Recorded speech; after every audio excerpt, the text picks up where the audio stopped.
Here at VMC Planet Radio. The show is called Second to None, and we are with you up to 1800. It is exactly 1610, and in front of us here we have got, they say, that referee, Ian Macleod. No. Also, you did not watch soccer, but you are, I think, your age. No. Mr. Stan, you know me and soccer, Mr. Stan. We're not. Okay, I think. Except when the scoreboard is like 5-0, 8-2. Barcelona hates me. 8-2. Some of the rappers, they don't know anything about soccer, but which is cool though. Why would it sub? It's only when it's only me. Oh, damn. Welcome back. You are chilling with Mr. Stan and Vision Radio at VMC Planet Radio. In front of us, we've got a primatology. Mm-hmm. We also have she is an activist, and often goes to school and give like educational talks, right? Yes. And I'm thinking, if you go to a school and you want to give educational talks and you say, I want to speak about monkeys, what will be the response? I think it would depend on the kids. Yeah. Like if she had to come when I was in primary, yeah, I'd be excited. Yeah, I'd be very much excited. I mean, don't forget the animals we're used to, Mr. Stan. Cats, dogs. And all of those things, right? Pets, Now, at 55 years of age, right? Yes. Started doing this thing way back, so how many years have you been doing this? 33 years, right? Yes, 33 years.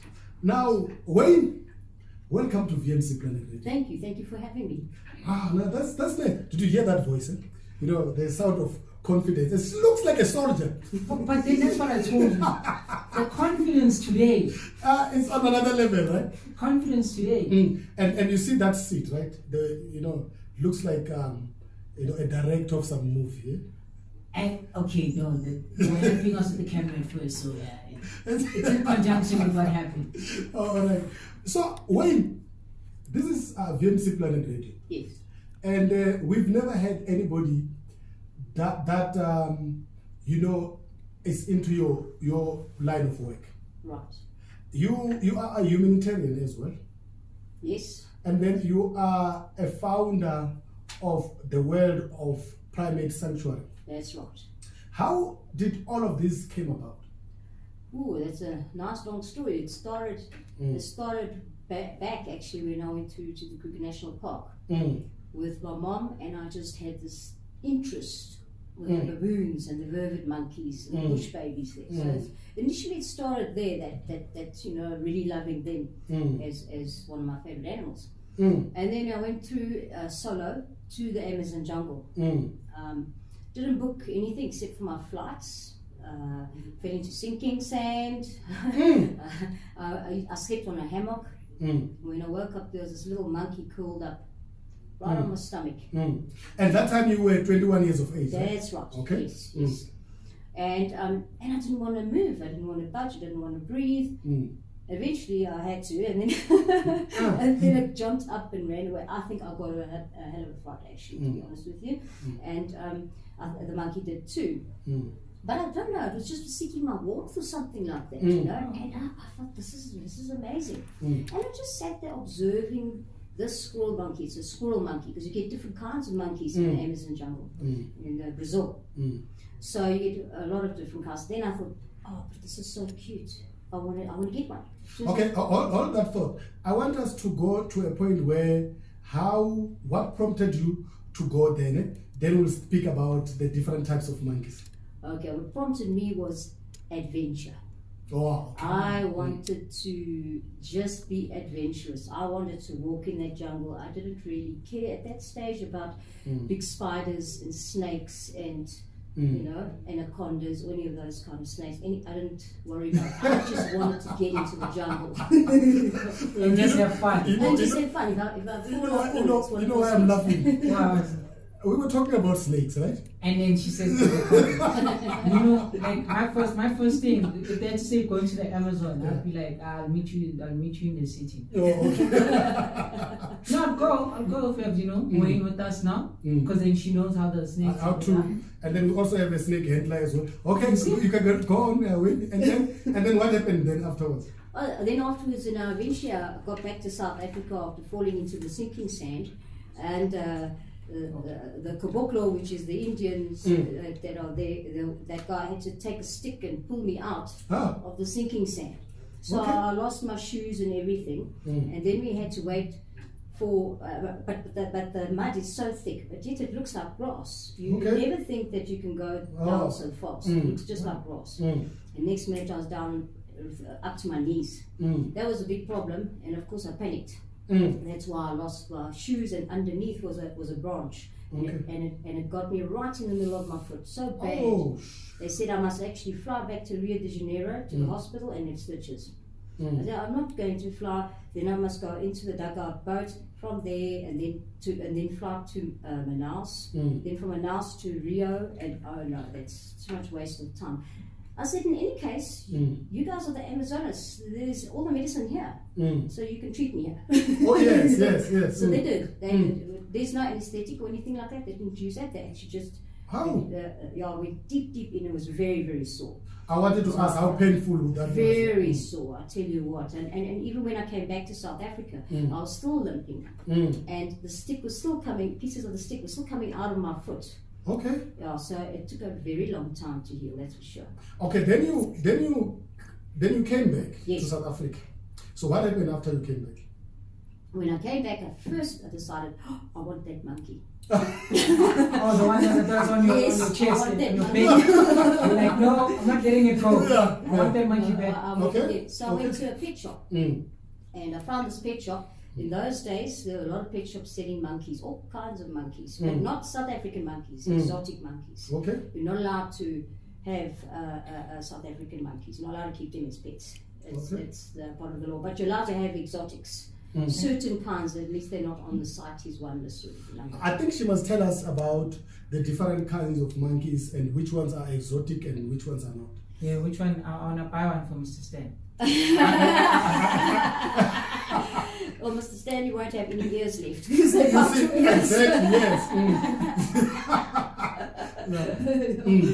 So there are different kinds. So you will get in the Amazon jungle, you'll get the marmoset monkeys. There's a whole lot of different species and subspecies. So you get your marmoset monkeys, which are very common as pets here in South Africa. Okay. And then your tamarin monkeys, which are slightly bigger, also different species, and you get different subspecies of them as well. And then you're going to get your capuchin monkeys. Those are the clever ones. I don't know if you know that movie, can't remember, Monkey Business or something. Monkey Business, yes. Like that, yeah. Okay. And that is a white-faced capuchin monkey. There's an artist who does pop music. Yes. In fact, even Michael Jackson even had one monkey, and his name is Justin Bieber. Oh yes. He also. What type of monkey is that? If you have, I actually haven't seen his one, but I know that Michael Jackson, he had a chimp. Oh, okay. You know, chimpanzee. I remember that. But I don't know what happened to that chimp. Chimpanzees are very difficult. You shouldn't really have them anyway. As a pet, they're very, very dangerous. Okay. Which one is your favorite monkey? That is a very good question, because they're all funky, punky hairstyles and all different. And the capuchin, I would say, is much more. You can relate a lot more to them. They're very clever, very clever. Okay. They can take things out of your pocket, and if they take your cell phone, you can basically say goodbye to your cell phone. I had that last week. A monkey stole a 10 rand from you. That's right. Yes, I couldn't believe it myself. I was not even a year-old capuchin monkey. I was lying watching TV, and he was playing with the puppy, and he was the puppy, and he was playing with the cat, also at the same time on my bed. And they were just romping around and that. And I had Poppet, her name's Poppet, on a leash. And she was going, and I was laughing at her playing, but I didn't realize what was going on. Yeah. I had been videoing it, but I still didn't realize it. Okay, and then I switched the video off, and then I had a look, and I thought, what's this she got in her mouth? She took about 10 rand out of my pocket and she started biting it in pieces. Very They clever. start very young. Very clever. So how stowed are they? How, sorry? Stowed. Stone. Okay. Yeah, you see, it's very difficult. Put it this way. I'm gonna go on a slightly different. It's fine. Yeah, because you see, there are so many monkeys, and I'm talking Capuchin whales, I'm talking marmoset ones that's in South Africa. I also believe that there's many more in Gauteng, although it's not covered by permit systems or licenses in Gauteng. But that's been something we've been trying to fight for a long time. And I understand it from another point of view, because to follow that and to try to get to keep on top of that, of those statistics and things. Yes. And enough investigators, SPCA and all of that to try to. It's very difficult. They don't have enough manpower to keep record of them when they've got such a short lifespan. Like marmosets only live in captivity between 8 and 12, 13 years old, if you're lucky. If you're lucky. And capuchins can actually live to about 40, 45 years old. Wow. Yeah, so they can, and funny enough, they live longer in the jungle than they do in captivity. And a lot of people say that that shouldn't be, it should be the other way around. So, how many monkeys have you rescued so far? Ooh, sure. In my 33 years, wow, I'd say a good over 1,000, that's for sure, that I've rescued. Yeah. But sometimes we'll get, like, say for instance, 10 coming in 1 year. Another time will be 20 in another year, and so it goes on. So over those 33 years. So when you rescue them, do you take them back into the wildlife and give them experience, or do you rather keep them? Because I feel as if some maybe were domestic and then can't really survive in the wildlife. Quite right, yes. They become, it's rather like I explained to the children at school talks. It's rather like taking a human baby, placing them with a group of chimps or gorillas, letting them rear that human baby, and say your critical ages are up to about 5 years. Take that child back and think that they're not going to have problems. They're going to have very serious problems. It's the same the other way around. You take a monkey as a baby because they're cute, and that's where the trap is. Just because they're cute, people want them. Okay. Very cute. They are very cute, and they don't see the longer picture. They don't see that. They want it now, and they buy it, and it's fairly cheap. Although pet shops they're not allowed to sell it. Yes. Pet shops, Okay. so that's a good thing. So it puts a little bit less stress on all the other organizations as well. How many do you have in your yard now, as you speak? Ooh, at the moment 70. 70. So there's a high risk of 10 rands going missing. I wish I had enough of that money, that's for sure. Now, how do you feed 70 primates? Yeah. That's very difficult, especially with the lockdown, and that has been extremely difficult because to put you in the picture, monkeys they don't just eat bananas. They're extremely going to have a very varied diet. So like we get bored of food, they also get bored of food. Okay. So I give 2 proteins during winter, sometimes 3 proteins a day. I can go through a whole cooked chicken in 2 days, plus then a whole 1 liter yogurt in 1 day. And then of course there's bully beef, tins of bully beef, fruit, vegetables, butternut, that sort of thing, potatoes, rice, spaghetti, macaroni, and eggs. Fish fingers they eat, and red meat. So are you saying they feed like how humans do? Exactly. They just don't. They're not supposed to have avocado pear though. That has quite a bit of toxic principles. Unfortunately, that can kill the monkey. So as a primatology, you are also able to, I don't know what is the right word, whether should I say cure them or heal them? Yes. How do you go about doing that? Okay. First of all, I'll make sure that their diet is extremely varied. That's a good diet is your first thing. Yes. Secondly, obviously you don't know what were the circumstances at the other owner. So that depends. So I never put another monkey with another because they're very sociable animals. They need to be with each other. So I cannot just go put them straight away. Just now that monkey's sick, and it makes one of the other sanctuary monkeys sick as well. So we keep them for about a week apart. Then we make sure that their temperature's right, they you know, exactly like humans as well. In fact, they are so like us. 32 teeth, 12 pairs of ribs. Each monkey has different fingerprints. Wow. Yeah, so it's Okay, exactly like I didn't know that. that. Okay, yeah. It's all different. Another thing that you answered first, I was going to ask if it's a myth or a fact that they only love bananas, and now we know they have a vast diet, and that's something new. But the fingerprint one is amazing. Yeah, and that's why we have to use human medicine for them. So if they get sick, say with colds and flu, then they would have to go onto amoxicillin, but for pediatric drugs. Oh, okay. Oh. They don't have to They go for don't strong do ones. that, yeah. So, okay, no, I get it. Because after you said human medicine, I just thought of one that has a headache. You can give it a Panado. But there's one very one thing that we cannot seem to cure, and that is herpes virus, simplex virus, which is caused by people kissing their monkeys. So the saliva contact. Oh. And then if they suffer from cold sores, and they kiss their monkey, or they take a bite of an apple and give it to their monkey, that monkey has a very good chance it's going to die. Oh. And I did a couple of TV programs as well, because I needed to show the people how they suffer.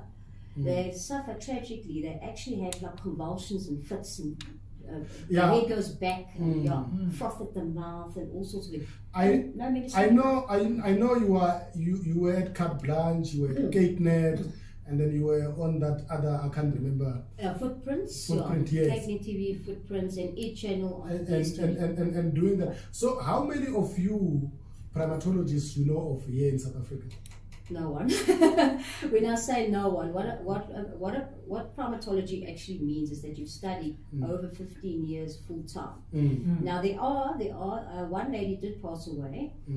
She dedicated her life to marmoset monkeys, and then eventually also Capuchin monkeys. The other lady is in Pretoria. She's doing very well as well. When I say very well, she's also into education. She gets overseas people to come through and learn, and you know. So she's also into that. So she, I would say, is definitely a primatologist. And then there is on the vervet South African side, there are quite a few, because there's quite a few people that actually have sanctuaries and organizations that take in vervet monkeys. They, you know, and the same with baboons. They actually take them in that have been found or injured, or you know, anything like that. Then what they do is they try to fix them up and rehabilitate them, and then put them back into, you know, into their natural habitat. You can't, to answer your question, you can't actually do it with our monkeys, with the exotics. Yes. Okay. You can't do it because they're accustomed to the lovely weather there in South America. That's why they live longer. Oh, okay. Let's talk about a person that wants to have a monkey, right? Yeah. What do they keep the monkey for? What is the use? What do you have to have like a monkey? Okay, well, first of all, I would actually not suggest that anyone does get them as a pet if they've never had that before. But there's a lot of people out there that have already got monkeys, and a lot of them actually know exactly what they're doing.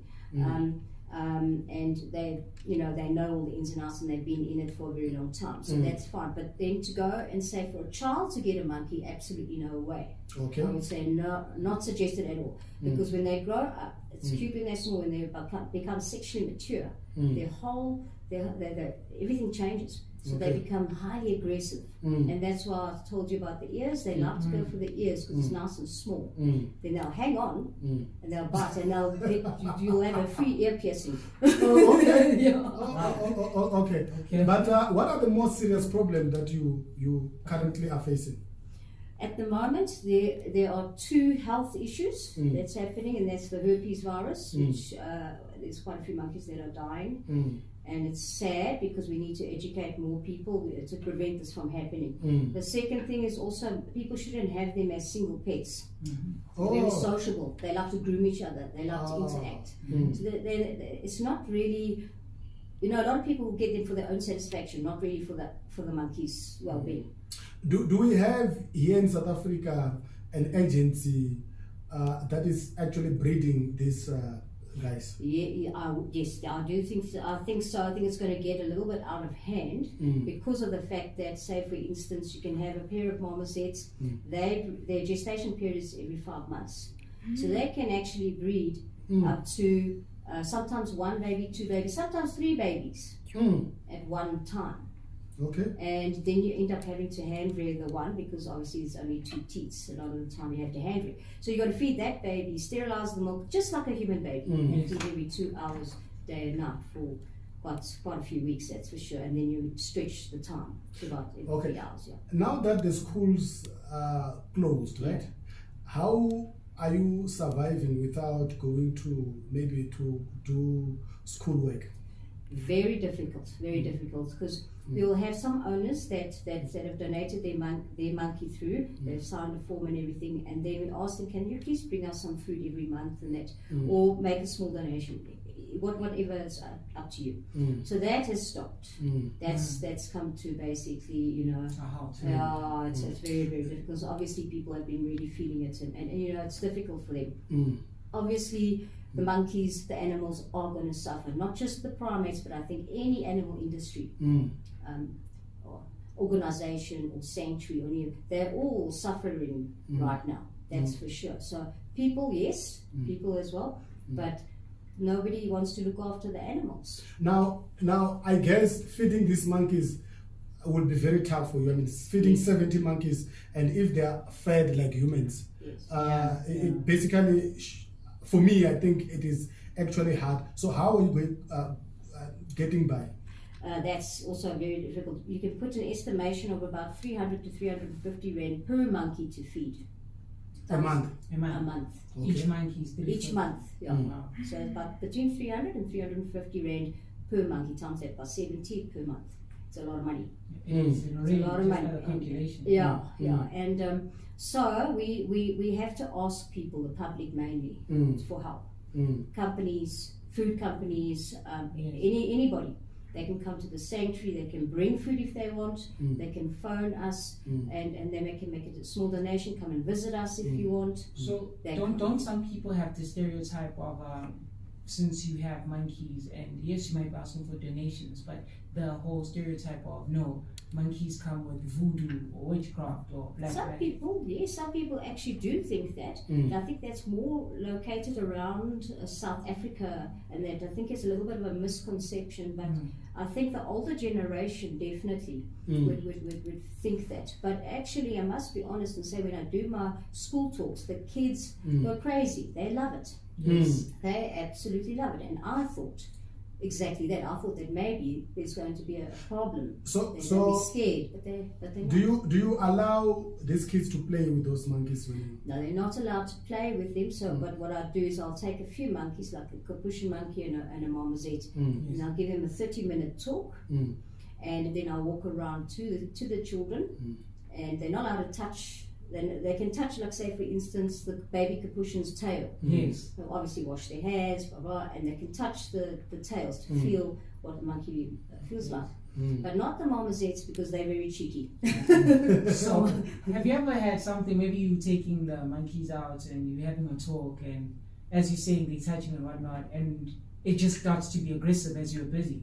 Luckily, I know their language. So so if they make a particular sound or movement with their ears, I know exactly what it means. In fact, it's a very good question that he asked now, because people that are listening now will think maybe there's no way in which this thing it can be able to bite me or anything if I just touch it.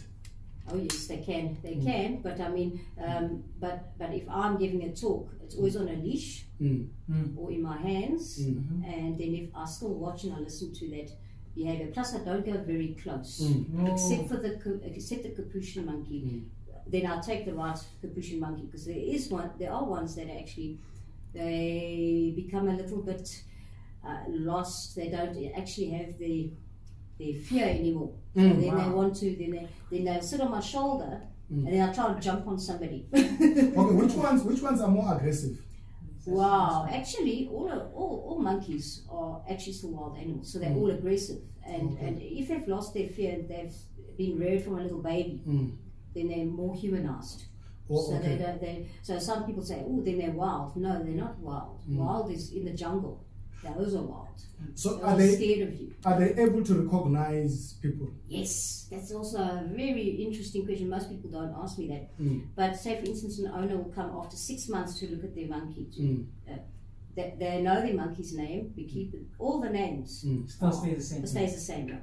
If they don't have a name, then we ask them if we can choose a name, or they can choose a name. Doesn't matter. So we call them by name, and they know their name. That's how clever they are. They know exactly, and they'll answer you. They'll answer you when you call them by name. Wow. So so it is very, very interesting, I must say. With the and then, because when people think primates, they also just add apes there as well. Yes, yeah. Sometimes they actually say, they phone me and say, "Hello, I've got an ape."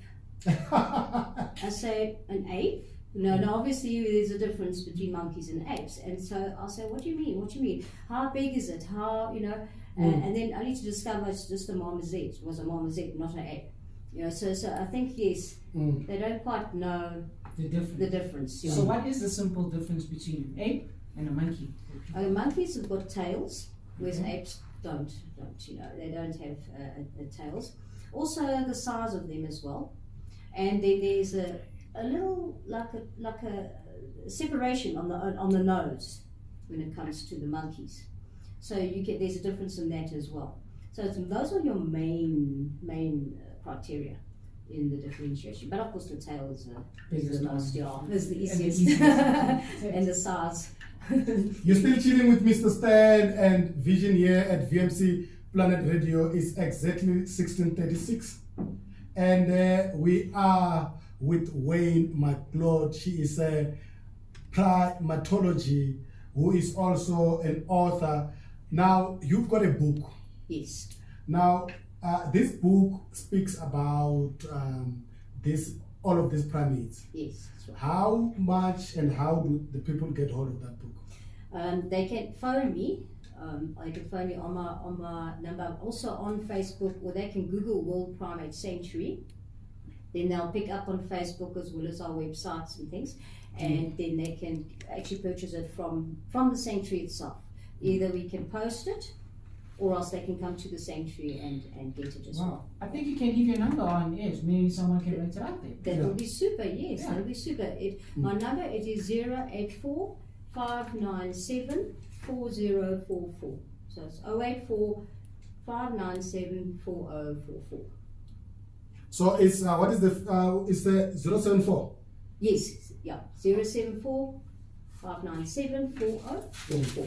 Just for the guys out there, 074 597 4044. One more time for you guys. Can you even go on the website? 084. Oh, 084. Sorry. It's 084 597 4044. Sorry about that. 084. Oh, okay. And you can go on the website and Facebook at World Primates. World Primate Sanctuary, Care and Rescue. We've got Facebook. We've also got also on the Google. You can also search Primate ZA, capital P and capital ZA. Primate ZA. So people that want to donate, people that want to see how these guys looks like, and people who want to also assist either financially, they contact you on that number, and they can go on website, right? That's right. Is and it my Facebook? numbers Facebook and Google, yes. And my address, everything is there. Telephone numbers there, and of course my email address as well. Now, if they know your address, do they just rock up, or do they have to make an appointment? They would have to make an appointment, yes, they would. So it doesn't give you the number of the house, it'll give you the street. But we do ask, because I'm usually the one that, and sometimes I might be fetching cages, or I might be up a tree rescuing a monkey, or something of that nature. So you also climb trees? Yes. Same thing together. You know, Mr. Stan, I like what you just said. Those guys, how those guys look like. So in that perspective, you might say each monkey has their own personality. Absolutely. Each of them have got their own. And yes, the owner doesn't have to see 6 months, and the monkey will recognize him. So, Wow, you know, it very didn't know so clever. much about monkeys. So is that like a uniform? This is our uniform, yes. Oh, Yes, so okay. we have different kinds. So we have the black one, which is more our dress uniforms, you know, because being Scottish, we usually have your hunting tartan and your dress tartan. So I decided to do the same sort of thing with our uniforms. Have more the working one, which would be fully khaki, and your dress one would be black with the epaulets on. Wow. Oh, okay. Yeah, maybe lastly, before we let you go, right?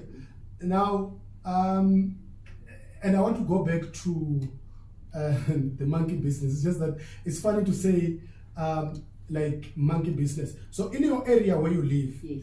are you settled? You don't have complaints with regard to your monkeys around your neighborhood? No. Luckily, I did make the mistake when I first moved because people weren't aware. Yes. So once I went and I introduced myself and I made them aware of it, then it has actually been very, very good. You know, they actually support us quite a lot. So when I say that, they don't, you know, give us any hassles. They know exactly what I'm about. That they can come and visit, or they can bring a bag of potatoes or carrots or whatever. So they're actually pretty supportive. Yes.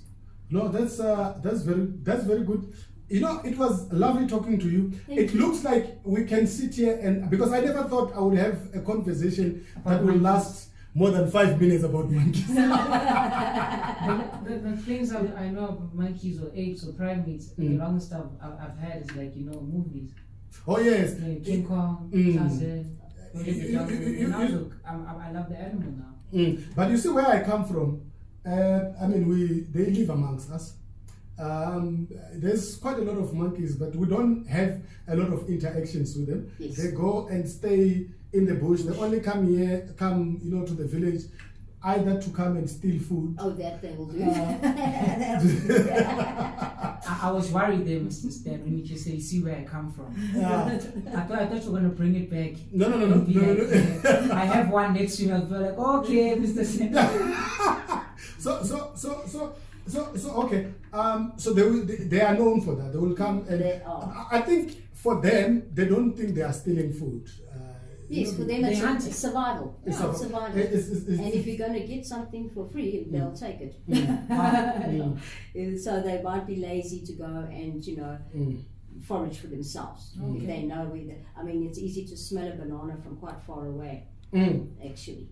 So, and same with citrus. Okay. So the big monkeys can smell it from a long way away. So yes, farmers do often have problems with that. Well, thank you so much for, you know, you graced us, you know, you blessed us with your presence. And we have been educated, and we believe that our listeners are also educated in as far as primates is concerned. I think they now know the different type of monkeys. Now, you want to get hold of Wayne, the numbers are 084-597 4044. That's where you go to, and then you can also go to the Facebook page, or you can go to the website or Google in order to get, if you have got some kind of donation, please get in touch with Wayne on the number that we have given, and we are going to make YouTube video of this conversation. We are going to put the numbers down there. Please, you can subscribe to our channel. It's second to none at VMC Planet Radio. Then you can be able to get her details and go and donate. Yes, and don't forget the website, Primates ZA. Primates ZA. Thank you so much. Thank you very much for having me. It was fun having you.